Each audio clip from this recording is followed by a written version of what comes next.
Somos BM Online. Conectate con nosotros. Vamos a comunicar el fallecimiento lastimoso de este senador Miguel Uribe, a 2 meses de su atentado allá en Colombia. Miguel Uribe Turbay falleció ayer lunes. Fue un precandidato. Hoy es lunes. Fue confirmado su deceso hoy lunes, tras estar hospitalizado desde el 7 de junio pasado, luego de ser gravemente herido con 2 disparos en la cabeza en un atentado que sufriera en un acto político.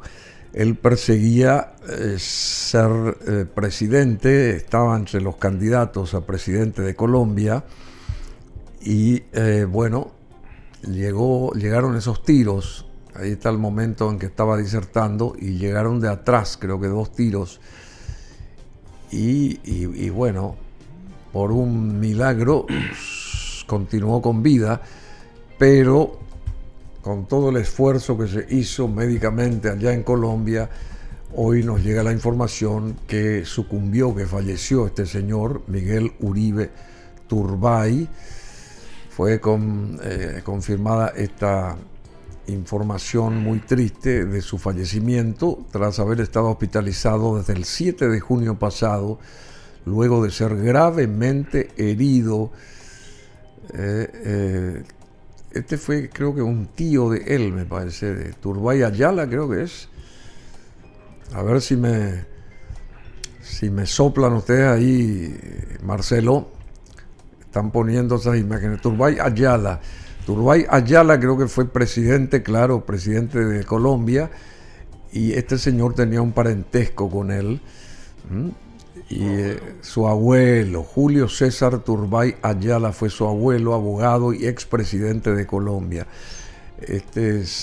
Y ahora muere el nieto, persiguiendo el objetivo de llegar hasta el sitial de la presidencia en Colombia, en este caso, y su madre también fue asesinada, la madre de este señor Miguel Uribe Turbay. Qué bárbaro. Bueno, así que una familia tipo la de los Kennedy, más o menos, ¿eh? Bueno, es muy triste todo esto, es muy triste que esto suceda así, que porque por perseguir objetivos en el campo de la política, en este caso, toda esta gente sea, qué sé yo, eliminada. Y acá entra el fiscal Pecci, por ejemplo, que sucedió en Colombia su desaparición física, y también persiguiendo objetivos que tengan que ver con la justicia, con la política y ese tipo de cosas, ¿verdad?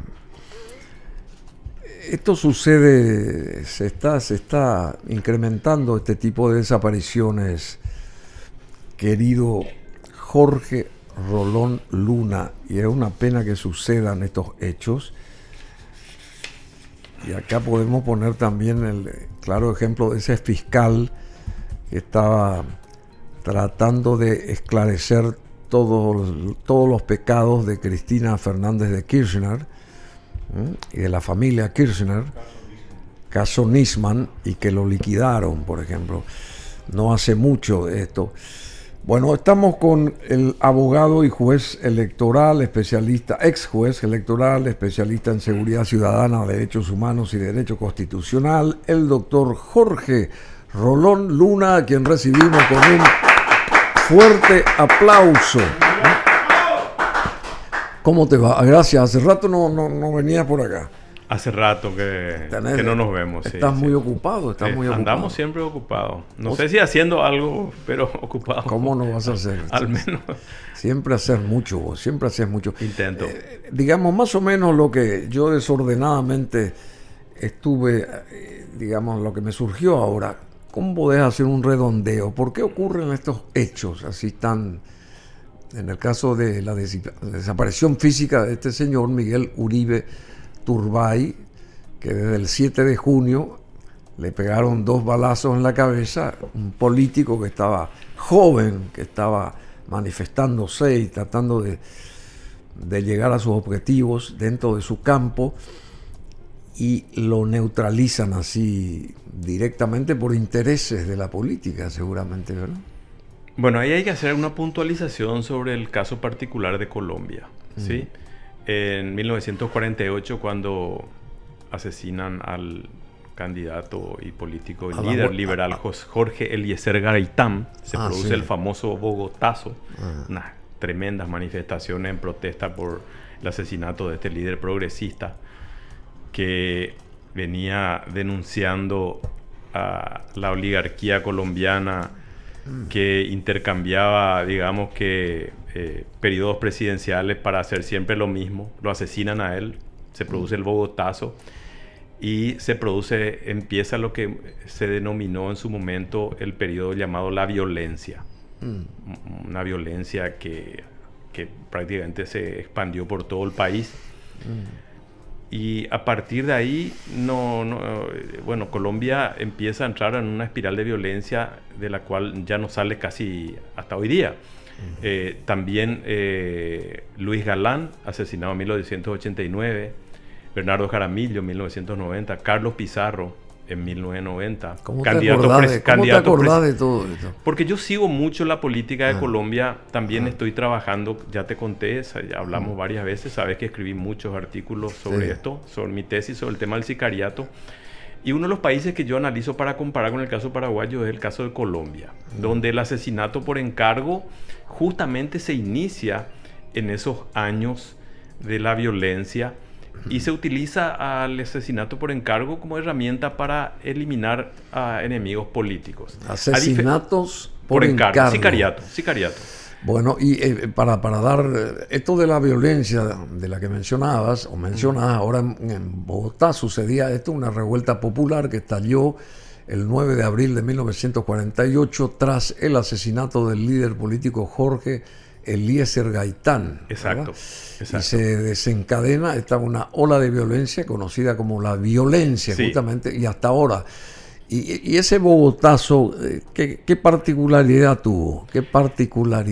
Y tuvo la particularidad de que inaugura un periodo en Colombia de intolerancia política extrema que se resuelve de manera violenta. Si me das un minuto, quiero hacer justamente estudiando el tema de la violencia política en Colombia y comparando con el sicariato aquí en Paraguay. Es interesante ver que en Colombia el sicariato no es producto del narcotráfico. No es. En su origen histórico. Mientras que en Paraguay la consolidación del sicariato se vincula al tráfico de drogas como un fenómeno extendido que es hoy día. Hubo casos de sicariato previos, muy pocos a lo largo del tiempo, pero empieza a ser un fenómeno importante a partir de, digamos, la consolidación a su vez no del narcotráfico en general, sino especialmente esa es mi hipótesis, del tráfico de cocaína. Es la cocaína la que viene trayendo la violencia extrema a nuestro país. Piensan que en Colombia el sicariato empieza siendo, en términos históricos, un fenómeno que se vincula a la violencia política. Entonces, tenemos un enemigo político, no nos gusta, lo matamos. ¿Sí? Y si uno va a analizar, yo di algunos nombres de candidatos, pero si uno analiza asesinatos de políticos importantes en Colombia, la lista va pero a cientos de números. Va a ser interminable. Un caso muy famoso fue el del fiscal general colombiano en la época de Pablo Escobar, Rodrigo Lara Bonilla, asesinado también en su momento por orden de Pablo Escobar. Y así hubo un partido que se llamó Unión Patriótica que fue creado por guerrilleros colombianos que se desmovilizaron. Sí, dijeron, bueno, dejamos las armas y vamos a crear un partido político. Todos los integrantes importantes, la cúpula y militantes de Unión Patriótica fueron asesinados. Literalmente fueron hechos desaparecer del mapa. Diezmados, asesinados, unos y otros. Por dar otro ejemplo, hoy en día la violencia política en Colombia no ha cesado y se expresa especialmente en asesinatos de líderes sociales. Estamos hablando de 200, 250 por año. Allá en Colombia. En Colombia. Bueno, entonces Colombia es un país particularmente violento y esa violencia, decía, se inicia en 1948. Luego se expresa también en asesinatos de líderes campesinos por parte de terratenientes, ya en los años 50 y 60. Eso lleva a la creación de la Fuerza Armada Revolucionaria de Colombia, la FARC, que era un grupo campesino que reclamaba tierra, y un día la aviación colombiana los bombardea en el famoso pueblo llamado Marquetalia. De ahí viene también el nombre de una... Marquetalia, claro. Ahí nace la FARC en los años 60.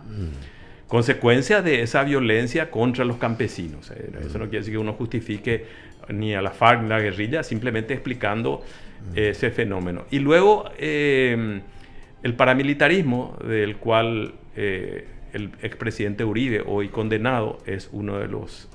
Álvaro Uribe. Álvaro Uribe es uno de los creadores del paramilitarismo en Colombia. Entonces uno tiene el asesinato como herramienta para dirimir disputas políticas, tiene las guerrillas que surgen en la década de 1960, tiene el paramilitarismo que surge en los 90, 2000, y tiene el narcotráfico.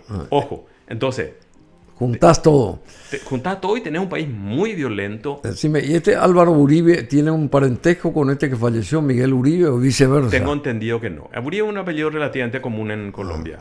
Como se dijo recién, este señor es nieto de Turbay Ayala, que fue presidente. Uribe la hija Turbay. de Turbay Ayala también había sido secuestrada por la FARC en su momento. Entonces uno se pone a pensar secuestro, asesinato, se matan uno a otro, hay una violencia que viene, pero esa violencia se inicia en ese momento y no cesa hasta hoy. Y bueno, el asesinato, la muerte de este señor que fallece un tiempo después del atentado, es un ejemplo más de esta intolerancia extrema del modo de hacer política en Colombia. Pero mientras este señor agonizaba, eran asesinados otros líderes políticos menos conocidos. Hoy, ahora en Colombia. Eso está pasando ahora. La madre de este señor se llamaba Diana Turbay y fue justamente... Sí, la madre es la que había sido secuestrada. Sí, la madre. Sí, 40 años, fue secuestrada en 1991 en Medellín. Todo sucede ahí, en Medellín, por ahí, por las inmediaciones. Pero ahí está el foco central, o por lo menos sigue estando, no sé, ahora cambió la ciudad, todos los arquitectos vienen y hablan maravillas de Medellín, la transformación que tuvo. Medellín se transformó. Esta es la madre del hoy fallecido Miguel Uribe Turbay, la que aparece en pantalla, es la Diana se llama, Diana Turbay, que también fue secuestrada y falleció, por supuesto, por Pablo Escobar Gaviria. La sindicó que, bueno, fue marcada por Pablo Escobar, la secuestran y la matan. Bueno, ¿y cómo estás?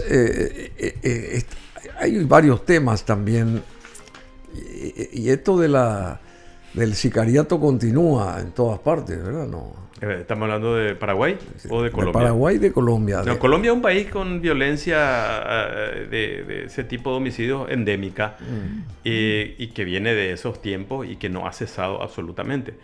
Lo que ocurrió en Colombia fue que cuando se desarticulan los grandes cárteles, Medellín, cártel de Cali, hay una fragmentación del mundo criminal en el sentido de que organizaciones más pequeñas aparecen porque el negocio de la droga nunca para. Lo he dicho en muchas ocasiones acá en tu programa, Bruno. Sí. Soy muy crítico del concepto de guerra contra las drogas porque ha sido un fracaso en 80 años y sigue siendo un fracaso. Por eso cuando veo titular que dicen gran golpe al narcotráfico, realmente quiero reír a carcajadas. Nunca se da un gran golpe al narcotráfico. El narcotráfico se resetea, se reactualiza, se reorganiza. Y de los grandes cárteles, como el caso colombiano, por eso la violencia ha literalmente cesado de una manera importante en Medellín, pero se trasladó a otros lugares, lo que se llama efecto globo, ¿sí? Efecto globo. Claro, uno infla un globo, aprieta aquí, ¿sí? Y el aire va a otro lado, simplemente eso. Entonces la violencia vinculada al tráfico de droga se ha desplazado a otros ámbitos. Y además, los grandes cárteles, decía, han sido sustituidos por otro tipo de organizaciones llamadas BACRIM, bandas criminales. Las BACRIM son mucho más sanguinarias inclusive que los cárteles. Así que... Los llamados cárteles. Bueno, nunca escuché BACRIM, eso. bandas criminales. Que son el producto de la desmovilización de los grupos paramilitares creados, entre otros, por Álvaro Uribe. ¿Sí? Entonces, estos señores dejan las armas después de cometer asesinatos horrendos, actos de crueldad extrema, asesinatos de poblaciones campesinas enteras, niños, mujeres, ancianos. Todo entra. Los paramilitares fueron, digamos que, actores políticos y actores violentos extremos en Colombia, que no dejaron la violencia simplemente porque se desmovilizaron. Se convirtieron en bandas criminales y se dedican al tráfico de drogas, a la extorsión, a la minería ilegal, etcétera, etcétera. Entonces, ¿por qué esto? Porque justamente lo que decía hace un rato, el narcotráfico va a seguir existiendo en tanto haya demanda. Es un negocio demasiado grande, así como la mafia los pagaré en Paraguay. No va a dejar de existir porque... porque vos lo estás investigando. Claro, porque alguien... claro, obviamente no se puede comparar el narcotráfico con esto, aunque algún vaso comunicante exista, evidentemente. Pero el narcotráfico es mucho más poderoso que y esto que quiere... muchos grupos criminales. Y esto que quiere hacer acallar Trump a Maduro y a México también, la orden de Trump de usar la fuerza contra los cárteles extranjeros pone en alerta a Maduro y a México. ¿Vos decís que va a conseguir resultado positivo para remover a Maduro de su lugar este señor Trump? Bueno, ahí hay varias cosas. Digamos que cada una amerita un análisis por separado. En primer lugar, Estados Unidos, que hoy, o sea, mejor dicho, Donald Trump, Estados Unidos, que para desviar la atención de lo que está pasando internamente con el caso Epstein, las famosas listas de Epstein de la que se supone que podría afectarlo a él personalmente. Él fue muy amigo de Epstein por varios años. Y eso es algo no negado. La fiscal general Pam Bondi, que había prometido mostrar esas listas y hacer que todos los políticos involucrados en esta red de pederastia importante que este señor creó y mantuvo por muchos años. Pero el discurso, obviamente, de Trump, que hizo como uno de sus caballitos de campaña, el tema de la corrupción inherente a la clase política vinculada al Partido Demócrata, y ahora entierra la investigación y dice, no, acá no hay nada. Bueno, entonces eso generó un escándalo importante en Estados Unidos, y lo que dicen los mal pensados como yo es que obviamente lo de Maduro es una maniobra para distraer, que entre paréntesis casi no se ve publicado en los medios, pero el gobierno de Venezuela le respondió a eso ofreciendo $50 millones a quien dé a conocer la lista de Epstein, quien la tenga en su poder. Claro, pero eso no se ve en los medios, ¿sí? Uno busca la BBC y va a encontrar que aumentó la recompensa por Nicolás Maduro a $50 millones, pero no la respuesta del gobierno venezolano. Sí, porque hubo una respuesta de Venezuela a la recompensa de Estados Unidos por Maduro, patética y ridícula propaganda. Y por otro lado, Trump, que duplica $50 millones la recompensa por el arresto del presidente de Venezuela, quien enfrentará cargos de narcotráfico en Estados Unidos. Pero ahí está el tema Epstein, ¿verdad? Entonces, para tapar tema... el gobierno norteamericano envió a un diplomático de alto nivel que se reunió con Maduro hace menos de un mes. Hay fotografías, se abrazaron, se pasaron la mano... y ahora dicen que es el narcotraficante más importante del mundo, Maduro, y que hay una recompensa. Yo realmente no entiendo esto, pero bueno, en fin. Donald Trump es Donald Trump y bueno, es lo que hay. Y es el rey del mundo. Y él cree al menos, o quiere serlo. Bueno, tenemos aquí el doctor Jorge Rolón Luna sacó un mensaje, una reflexión, creo que fue, en su cuenta de X, creo que, ¿verdad? Y yo la voy a leer y a ver qué puede agregar a esto Jorge Rolón Luna. Este tipo, en este caso, refiriéndose al actual presidente, se está pegando la gran vida, haciendo las cosas que le gustan y con dinero público. Lo peor, rehuyendo sus altas responsabilidades, para las cuales una mayoría relativa de compatriotas idiotas lo votó, sostiene Jorge Rolón Luna. Todas sus payasadas no le generan un ápice de vergüenza, mucho menos que sus negociados, que hoy son absolutamente inocultables. ¿Por qué enfatizaste esto así? Estaba nervioso ese día. Yo después me arrepiento, soy muy impulsivo y digo, ¿por qué tanta violencia verbal? Pero a veces uno, realmente esto le hace hervir la sangre a uno. Hay que poner contexto ahí. Sí, había una foto publicada en un medio del presidente Peña, sí, creo que participando allá en Finlandia, de la largada de un rally, una cosa así. Con una remera de Ueno. Además, siendo presidente, haciendo publicidad a firmas comerciales. Bueno, este señor evidentemente carece de lo que los psicoanalistas llaman super yo, ¿sí? El super yo es esa parte de nuestra personalidad que nos reprime para hacer cosas que no deberíamos hacer por diversas razones, ¿sí? Por normas morales, normas sociales, normas jurídicas, etcétera. Aquello que nos avergüenza, ¿sí? Y este señor tiene un super yo que está perdido, ¿sí? ¿Ah, sí? Sí, porque no le teme a la vergüenza, al ridículo, y tiene actuaciones realmente y acciones realmente indignas, ¿sí? El pueblo paraguayo en su mayoría, no hablo en nombre de nadie, pero creo que hay una gran mayoría que cuestiona sus constantes viajes, frívolos viajes, ¿sí? Sí, de los cuales no hay resultados concretos por un lado. Pero por otro lado, es evidente que este señor tiene una cuestión con esto de los viajes. Yo no sé si huye de sus problemas, le hace sentir que realmente tiene poder por toda esa parafernalia que rodea a los viajes, de que es recibido a veces ni siquiera es recibido por algún funcionario importante porque son viajes privados, ¿sí? Pero muchas veces porque su realidad es que él carece de poder. Aquí en Paraguay eso él lo siente desde que se levanta hasta que se acuesta. Carece de poder. Él no tiene poder real. No tiene poder formalmente real. Él es el presidente, pero él no dispone del poder necesario para tomar ciertas decisiones, como por ejemplo remover funcionarios que están envueltos en escándalos de corrupción o de vínculo con el crimen organizado, etcétera, etcétera. O le obligan a nombrar a Alicia Pucheta en el Consejo de la Magistratura, al sabienda de que fue un nombramiento en su momento inconstitucional. Dice que no va a hacerlo porque está en conocimiento de que eso vulneraría normas jurídicas vigentes, después termina haciendo. No es capaz de decir que le da vergüenza lo del título falso de Hernán Rivas, dice no me da ninguna vergüenza. En su momento, haciendo campaña, elogió a Oscar González Daer.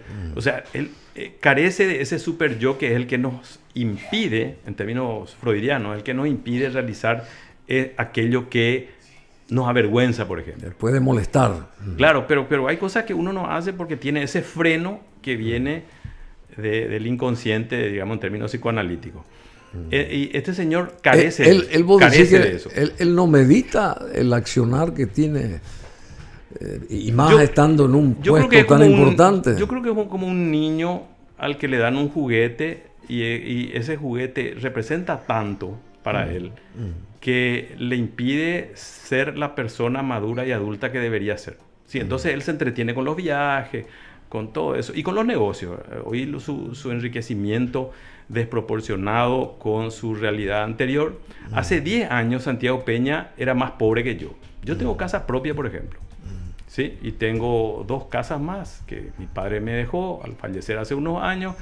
Entonces yo hoy era alguien con más bienes que Santiago Peña hace 10 años. Hoy Santiago Peña tiene cuentas multimillonarias, acciones en empresas, las que supuestamente ha puesto en fideicomiso ciego o ha vendido, no sé qué, pero a cambio de dinero, supongo, tiene una fastuosa mansión en San Bernardino. Yo tengo un terreno en San Bernardino, hace exactamente 15 años no pude poner una hamaca todavía, porque carezco del capital suficiente y eso que he procurado todos estos años hacer. No he podido poner, lo máximo que hice con ese terreno fue alambrarlo. Claro. Bueno, entonces, ¿y por qué eso? No porque él sea más trabajador que yo, ni más talentoso que yo, que cualquiera de nosotros. Simplemente que es evidente que su situación patrimonial ha variado de la mano de su incursión en la política. Y en algún momento él va a responder por eso. Decime, ¿cuál es su proyecto, según vos, mayor, más grande? ¿Hambre Cero o Bueno Bank? Bueno, es difícil responder en serio eso, porque... y esto yo voy a tratar de ser lo más objetivo posible, ¿sí?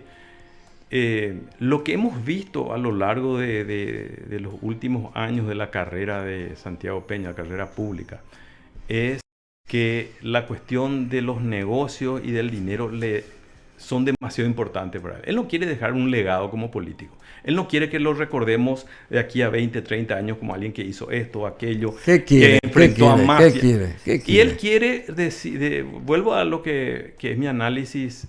Yo soy abogado nomás, pero he leído algo de psicoanálisis y de psicología. Mi hermana es psicóloga y me he nutrido de sus libros también a lo largo del tiempo y converso mucho con ella. Entonces, eso caraduramente me da algún tipo de permiso para opinar al respecto. Puedo estar equivocado, obviamente.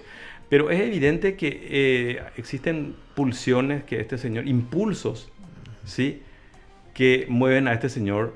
Y uno de ellos es el dinero. Es demasiado evidente eso. El dinero, el boato, la parafernalia, el glamour del poder, eso le encanta a él. Pero no le encanta lo que es la esencia de la política, que es ejercer el poder. Y ejercer el poder para transformar las sociedades. Él no hace política. ¿Y qué hace? Yo no sé cuál es su objetivo como presidente. No entiendo si él dice, cuando yo deje mi presidencia, quiero dejar un sistema educativo reformado, por ejemplo. O quiero dejar... infraestructura como nunca tuvimos antes, o quiero resolver el problema de la corrupción, llegar endémica. A una meta. Quiero dejar una fuerza de seguridad saneadas y depuradas, porque nuestras fuerzas de seguridad, la policía especialmente, están tan podridas que son un verdadero problema de seguridad hoy día. ¿Sí? Entonces, nuestro presidente, dice que está todo bien, ¿sí? Para él todo está bien siempre. Y acá este es un dice, país divino, este es un país... Les aseguro que en 3 años más el Paraguay va a ser un país diferente. ¿En qué? Yo le preguntaría Peña, ¿en qué? ¿En qué? Sí. Los políticos también la tienen muy fácil en nuestro país, Bruno, porque nuestros periodistas, y si se me permite esta crítica, no están acostumbrados a hacer lo que se llama la repregunta, ¿sí? Entonces, alguien dice, Peña, puede ser cualquier otro político, dice... voy a dejar este país transformado. Ahí lo que cabe es preguntarle, bueno, ¿en qué, señor?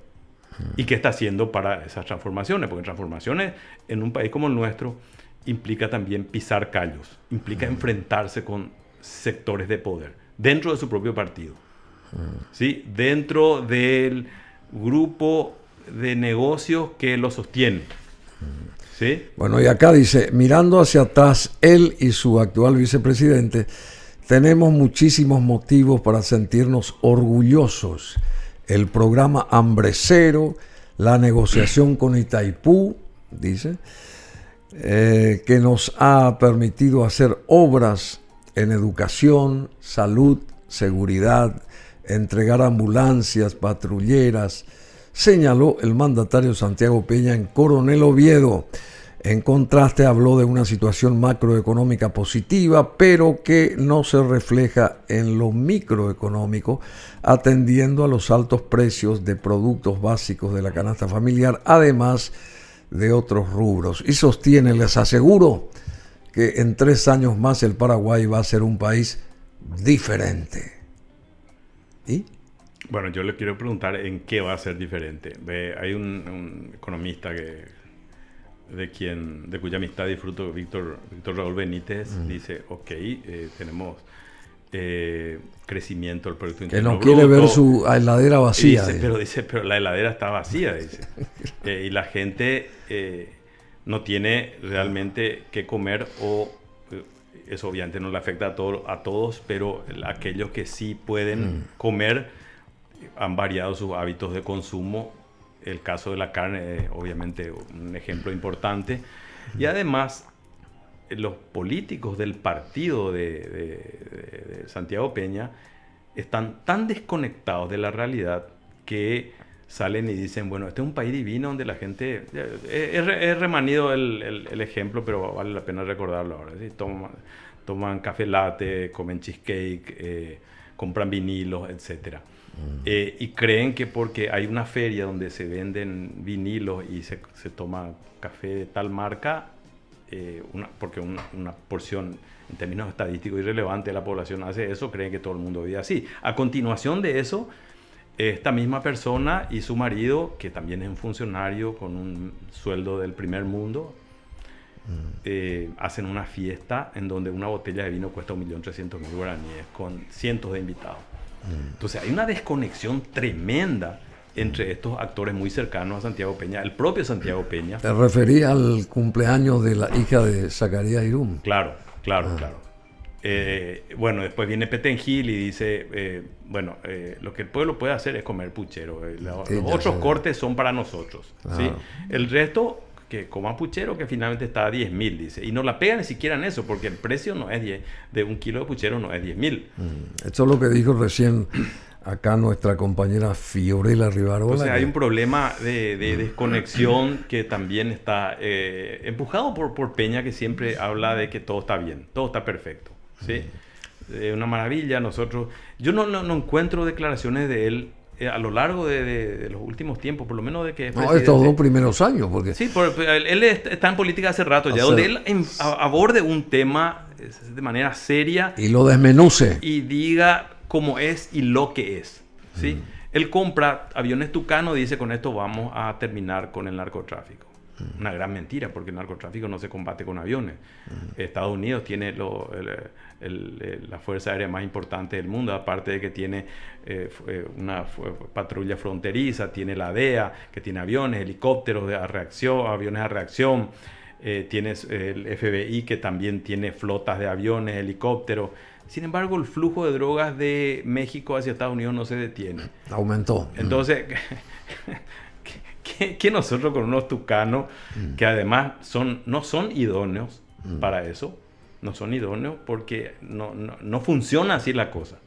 Nosotros queremos tener algún día políticos medianamente serios. Santiago Peña es lo menos serio que nos ha tocado en los últimos tiempos. Así, che. En mi modesta opinión, sí, puedo estar equivocado, a lo mejor el más serio también. Y brevemente, ya que estamos llegando a los 2 años de gobierno, el 15 de este mes se cumplen oficialmente los 2 años de gobierno, de su gobierno. ¿Qué pasó en estos 2 años? ¿O qué dejó de pasar en estos 2 años, según vos? Bueno, la labor de un presidente o de una administración, ¿sí?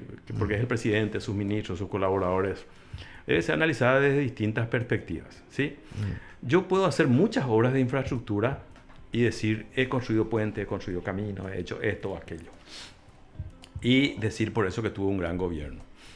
Pero al mismo tiempo, yo debo enfrentar otras cuestiones, como por ejemplo, yo mencionaba hace rato, la degradación de nuestra fuerza de seguridad.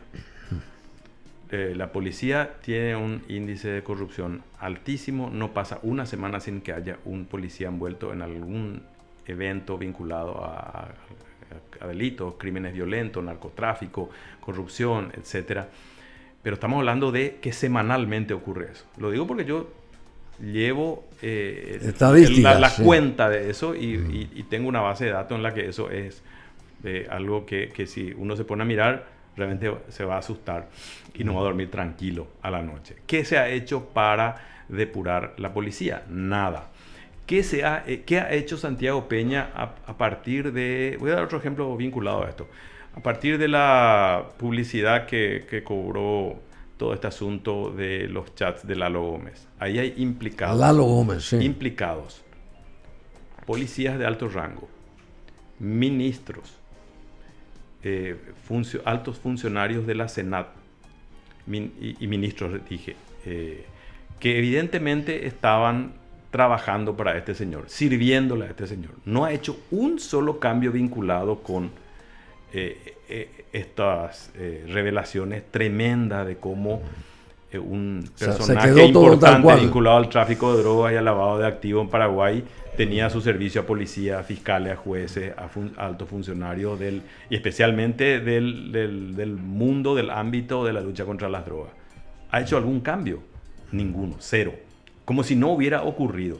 Entonces, nosotros tenemos que, desde el punto de vista de la seguridad, no ha hecho absolutamente nada para lo que cualquiera que conoce más o menos cómo funciona ese mundo y entiende más o menos cómo debería enfrentarse el tema de la criminalidad en general, pueden ser los delitos violentos. Compró los tucanos. Va a ser, pero por eso decía, cualquiera que entiende más o menos ese mundo sabe que si uno no tiene una fuerza de seguridad mínimamente íntegra, sí, corrupción hay en todos los países del mundo. Eso de corrupción cero obviamente no existe, nadie está pidiendo eso. Pero acá lo que queremos es el que las hace las paga. El que es descubierto haciendo cosas raras sale de la fuerza, se retira. Eso en términos reactivos nada más, pero no hay un proyecto de que vaya a la cárcel, de reforma policial, por ejemplo. Acá nadie va a la cárcel. Roban y siguen campantes. Entonces tenemos ahí el ámbito simplemente institucional de la cuestión de la seguridad. Después tenemos un grave problema que existe en nuestro país, que es el de la pobreza y la desigualdad. ¿Qué ha hecho él para revertir eso?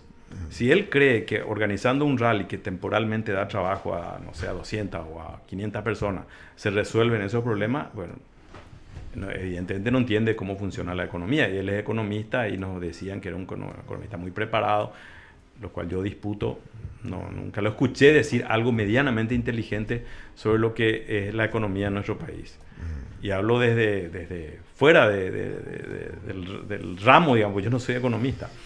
Entonces, tenemos distintos ámbitos de la gestión presidencial. El ámbito institucional, el ámbito de la seguridad, el ámbito de la economía, después, obviamente, todo lo que tiene que ver con la lucha contra la corrupción, que es un mal endémico en nuestro país. Él se rodea de corruptos, él nombra corruptos, él deja a los corruptos pillados en falta, los deja como si nada hubiera pasado. Se niega a poner coto a la manera descarada en que, por ejemplo, legisladores colorados asignan cargos a sus hijos, a sus sobrinos, a su sobrina, a sus hijas, a su esposa. No es capaz de decir una palabra sobre eso. A sus amantes. A sus amantes, etcétera, etcétera, etcétera. Entonces, vemos que lo suyo en gran medida es simple para... ¿Y a qué se debe esto? ¿Por qué no reacciona? Porque no tiene, volvemos a lo que dije al comienzo. ¿Qué le falta? Él no tiene poder real. Pero aparte de que no tiene poder real, es evidente que a él no le importa eso. No le importa, le preocupa cero. Él está preocupado. ¿Qué le importa? Figuretear. Yo sostengo que él tiene preocupaciones que tienen que ver con asegurar su futuro económico e incluso ir más allá. Le importa el dinero. No solamente el dinero. Él quiere salir de la presidencia siendo un personaje, un jugador de grandes ligas económicas. Tener un patrimonio que le asegure un asiento en esa mesa de los grandes millonarios de este país. Así que. No es que quiere tener dinero nomás o tal vez asegurar su jubilación. Él quiere después sentarse en la mesa de los grandes ricos de este país. Y a partir de ahí ser un actor que juega en la política, pero también en el mundo de los negocios. Y eso lo aprendió de Horacio Cartes. Entonces, ese es el modelo que él está viendo. Y bueno, es lo que tenemos en este momento. Pero yo le digo a Santiago Peña que se cuide, porque el poder político que hoy le sostiene no será eterno. Y su enriquecimiento desmesurado de los últimos tiempos no tiene justificación. Y eso se llama enriquecimiento indebido. Es un tipo penal que en algún momento, por el cual en algún momento va a tener que responder. Pero mientras también la gente vive endeudada, justamente. Mientras la contracara de tantos aviones, tantas visitas, tanto boato, la contracara es que la gente vive endeudada. Y acá el querido Jorge Rolón Luna está leyendo, me dijo, acerca de un libro sobre el hombre endeudado, la fábrica del hombre endeudado. la mafia de los pagarés, no sé si forma parte de esto, la deuda como forma de esclavitud, es esta de la mafia de los pagarés. ¿Cuál es la raíz del problema? Los problemas de usura, endeudamiento, hedonismo del consumo, etcétera, etcétera. El impacto en las víctimas. Son ítems que hacen a todo este tema que necesitaríamos varios programas para... Es así mismo. ¿Cómo es esto del hombre endeudado, la fábrica del hombre endeudado? ¿Y por qué la gente vive endeudada? ¿Por qué? Bueno, obviamente cualquier explicación que se da al respecto es una explicación que no es necesariamente la verdad. ¿Sí? Es la explicación que uno entiende, que uno ve. Es un autor italiano, Maurizio Lazzarato, él se llama. Él es filósofo y sociólogo. Y él publicó este libro hace un tiempo atrás. Y él sostiene que el endeudamiento generalizado que anida en la sociedad, ejemplo, por ejemplo, de países en donde el nivel de endeudamiento de los hogares, por ejemplo, en Gran Bretaña o en Estados Unidos, oscila entre el 120 y el 140%. ¿Sí? De los ingresos de esas personas. Quiere decir que si yo gano 10 millones hoy, debo 120 o 140. Y que eso es algo que se da en un porcentaje muy importante. Y él lo que sostiene es que ese endeudamiento masivo y que es perenne, porque el endeudado nunca deja de estar endeudado. Bueno, él dice varias cosas. En primer lugar, dice que ese es un rasgo estructural del capitalismo en estos momentos. ¿Por qué se da eso? Porque a partir de los años 70, cuando empieza él dice, entre 1945 y 1973 no hubo crisis económicas, no hubo grandes crisis económicas, ¿sí? Y la crisis económica, como rasgo también cíclico de la economía, empieza a darse a partir de 1973 con la crisis del petróleo. Y luego existe una serie de crisis. La última grande fue la del 2008. Acá tuvimos 2 crisis grandes bancarias también, recordarás. La última crisis fue la del 2008, que fue una crisis que se inicia en Estados Unidos, pero que repercute en todo el mundo. Entonces, él lo que dice es que a partir de 1970, el modelo de posguerra, los famosos años dorados, ¿sí? De crecimiento económico, pero también de alto consumo de las clases medias, de un bienestar generalizado, especialmente en los países del primer mundo, se acaba. Y al acabarse ese auge económico, lo que no se acaba es el consumo. Al contrario, va creciendo. Entonces la gente carece de ingresos genuinos para tener aquello que, entre comillas, hay que tener. Entonces hay gente que se endeuda para comprar un celular de alta gama, hay gente que se endeuda para viajar, hay gente que se endeuda para ir al concierto de Shakira. Entonces cuando uno se empieza a endeudar para bienes de consumo o bienes que no son absolutamente necesarios, cae en esa trampa y se convierte en alguien que ya va a ser deudor y va a vivir apretado por sus deudas por mucho tiempo. ¿Qué agrega esto Lazzarato? Pues es un rasgo estructural de la economía. Con actual. su libro, no es opinión. ¿Sí? En su libro La fábrica del hombre endeudado. Exacto. ¿Qué agrega esto? Él agrega que esto es un factor inmovilizador de grandes masas ciudadanas que no tienen el tiempo, ni la fuerza, ni la energía para involucrarse en política, para protestar contra la suba al pasaje, contra esto o contra aquello, porque la gente vive acogotada por sus deudas.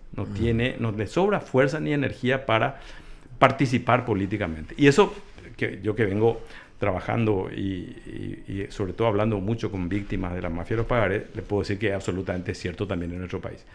Esta gente que ha sido víctima y que sigue siendo víctima de estos esquemas, realmente siente que sus proyectos de vida están arruinados.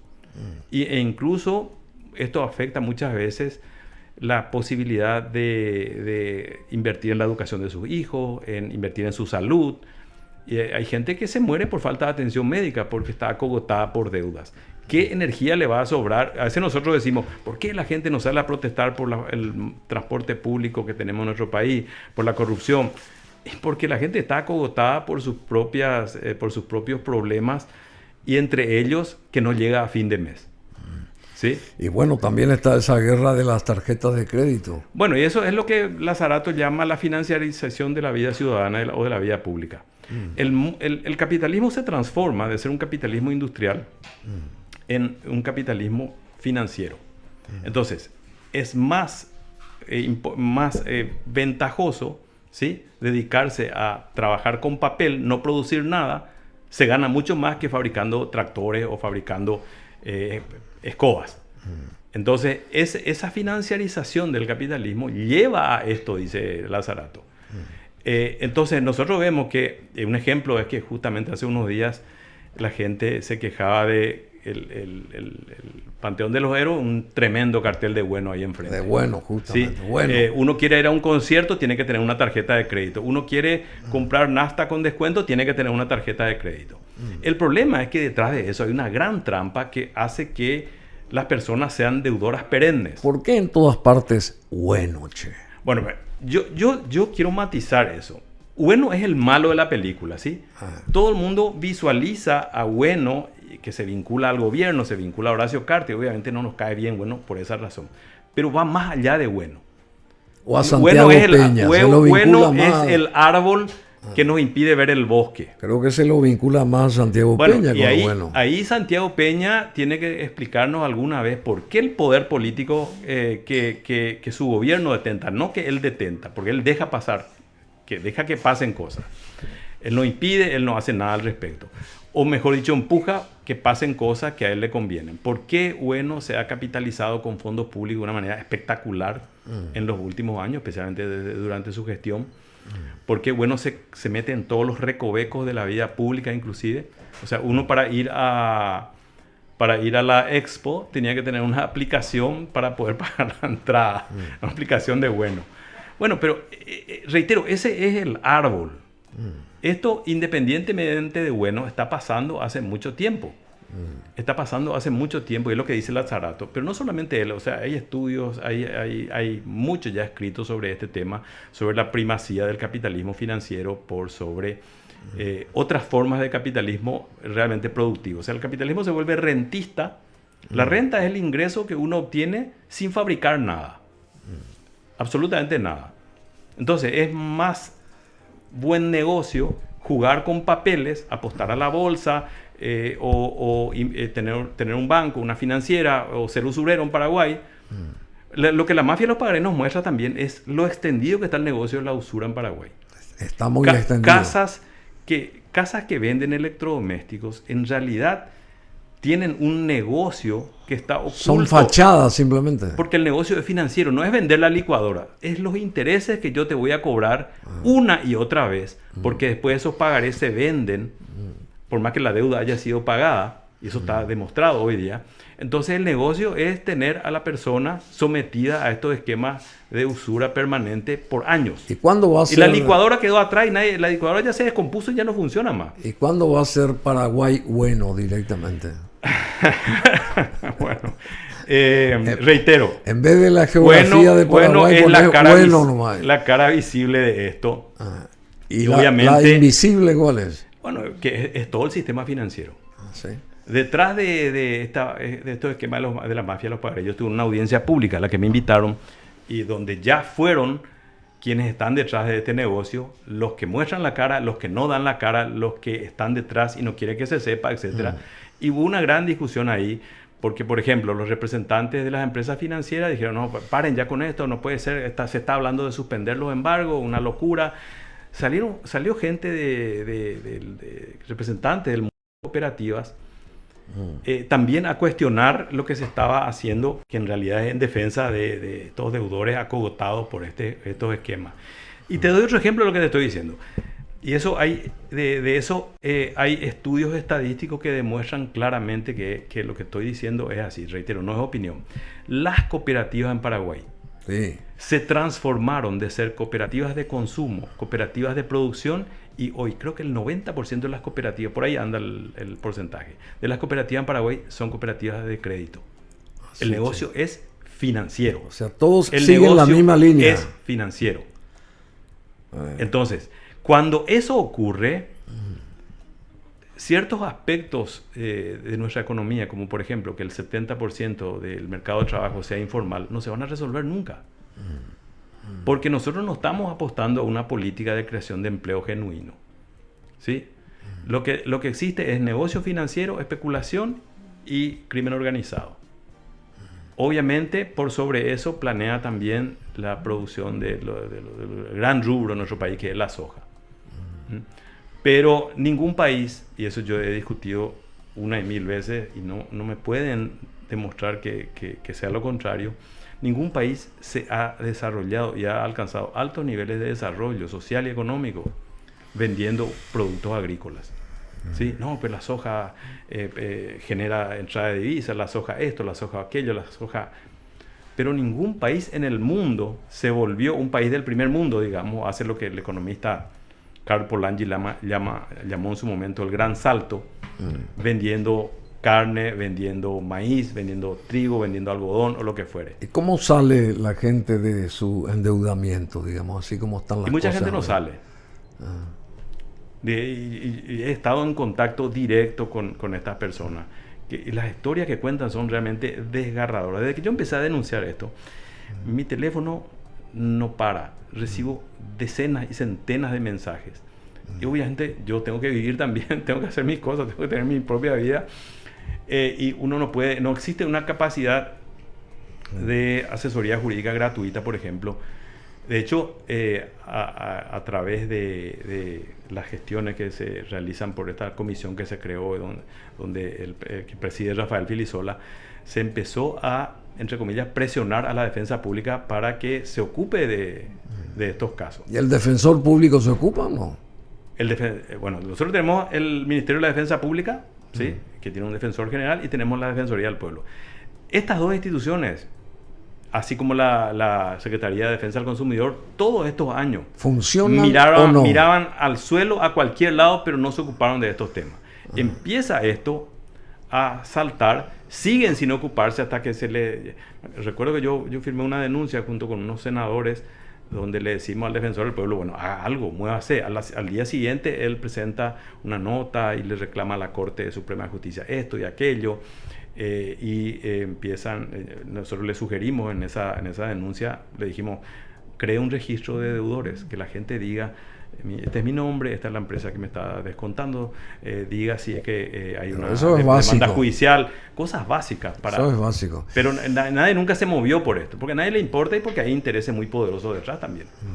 Cuando uno empieza a hablar de los bancos, ya muchos de los que critican este tema de la mafia de los pagarés ya se quedan calladitos. Ya no quieren hablar del tema. No, ya te estás yendo demasiado lejos. Pero es que están detrás. Este es un negocio financiero. Obviamente hay una cara fea acá, que son las empresas de cobranza. Esos son los piratas con el parche muy visible. A simple vista los reconocemos. Las empresas de cobranza. Pero detrás de esto hay bancos y empresas financieras que venden sus carteras morosas a estas empresas. Estas empresas toman esas carteras morosas. No les importa si la deuda ya se pagó en un 70, en un 80 o en un 90%, y empiezan a reclamarle a los deudores como si fuera que nunca se pagó nada. Y no solamente eso, no contentos con esto, vuelven a demandar por los mismos pagarés en distintos juzgados de paz. O sea, se llegó a un nivel de podredumbre. ¿Y vos en qué nivel estás? ¿Perdón? ¿Vos en qué lista estás? ¿En la lista de la gente que tiene algo de dinero o estás en la lista del hombre endeudado? Bueno, yo tengo muy claro algo desde hace mucho tiempo, ¿sí? Mucho antes de esto. Y es literalmente de ser posible no tener deudas. No tener deudas. Eso me brinda la libertad de hacer muchas de las cosas que yo... Obviamente hay cosas que uno no puede tener si no se endeuda. El crédito es un instrumento importante, ¿sí? Ahora, cuando uno financia con crédito, por ejemplo, bienes de consumo cuando diario, se pasa la línea, o bienes suntuarios. Cuando va al terreno de la usura. ¿Puedo mencionar una marca de vehículo? Y ya nos tenemos que ir. Sí, ¿Puedo mencionar? ¿Cómo no? Cuando me entero yo, a través de una persona que trabajó en una empresa que vende vehículos de altísima gama, que la gente compraba esa marca de altísima gama a cuota, yo dije, esto es una locura.